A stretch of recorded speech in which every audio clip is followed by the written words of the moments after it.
pada tahun 2022 ini akan memberikan gelar pahlawan nasional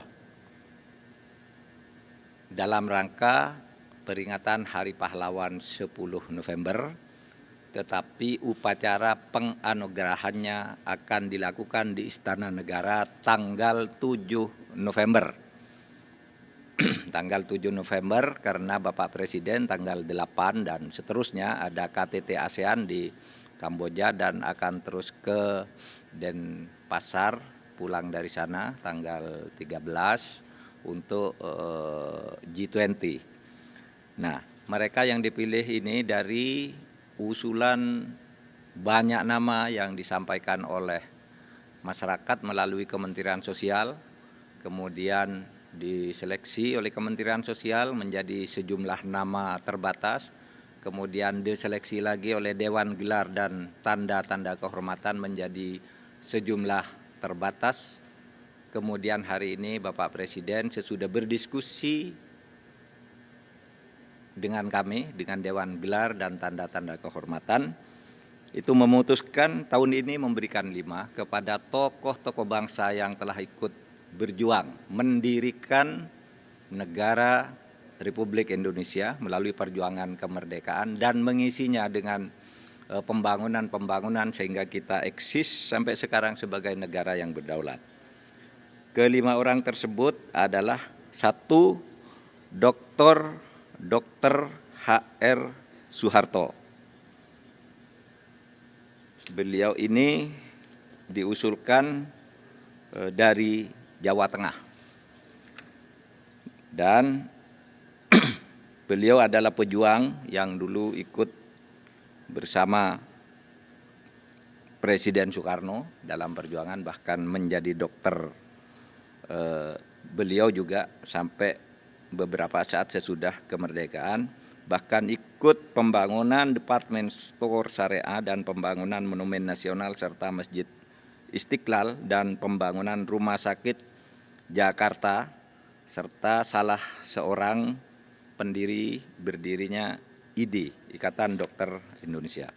Yang kedua adalah KGPAA Paku Alam 8. Beliau adalah raja dari Kabupaten Paku Alaman dari tahun 1937 sampai 1989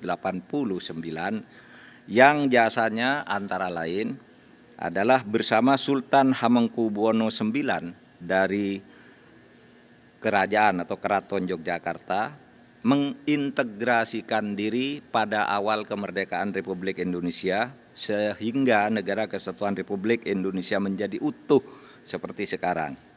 Perlu diketahui bahwa pada saat Indonesia merdeka, Keraton Yogyakarta dan Pakualaman ini adalah daerah otonomi khusus dari Kerajaan Belanda. Sehingga ketika Presiden Soekarno dan Wakil Presiden Muhammad Hatta atas nama bangsa Indonesia menyatakan kemerdekaan, sebenarnya secara yuridis Kerajaan Jogja dan Pakualam itu tidak termasuk di dalam apa yang diklaim sebagai republik semula, tapi sehari sesudah itu beliau menyatakan bergabung ke Negara Kesatuan Republik Indonesia dan kemudian Yogyakarta menjadi ibu kota yang kedua dari Republik ketika terjadi agresi Belanda pada tahun 1946. Ini Paku Alam 8 pernah menjadi wakil gubernur ketika Sri Sultan Hamengkubuwono ada di Jakarta dengan tugas-tugas sebagai pejabat negara. Lalu yang ketiga, Dr. Raden Rubini Natawisastra. Beliau diusulkan sebagai pahlawan nasional dari Kalimantan Barat. Beliau adalah juga dokter seperti Dr. Soeharto tadi, menjalankan misi kemanusiaan sebagai dokter keliling di saat-saat kemerdekaan. Bahkan beliau bersama istrinya sampai dijatuhi hukuman mati oleh Jepang karena perjuangannya yang gigih untuk kemerdekaan Republik Indonesia. Kemudian yang keempat, yang kelima tadi Raden Rubiandini Yang keempat adalah dari bukan ini, Jambe, bukan Bali tadi. Oh iya, iya 1135 ya. Kemudian nih Haji Salahuddin bin Talabuddin.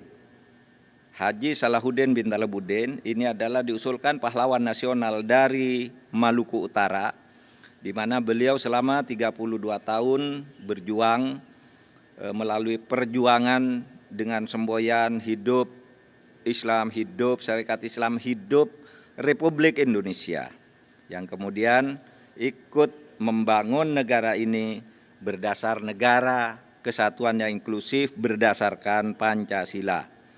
Beliau pernah dibuang ke Bovendigul tahun 42 dan juga dibuang ke Sawah Lunto tahun 1918 sampai 1923. Itu tadi Haji Salahuddin bin Talabuddin dari Maluku Utara. Ini ya.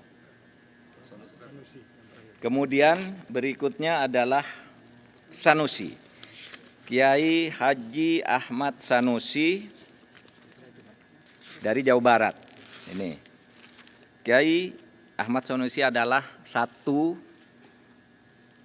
salah satu yang belum mendapat gelar pahlawan nasional, padahal beliau adalah anggota Badan Penyelidik Usaha-Usaha Persiapan Kemerdekaan bersama Bung Karno dan Bung Hatta, dan beliau juga sebagai tokoh Islam yang memperjuangkan dasar negara yang menghasilkan kompromi lahirnya negara Pancasila.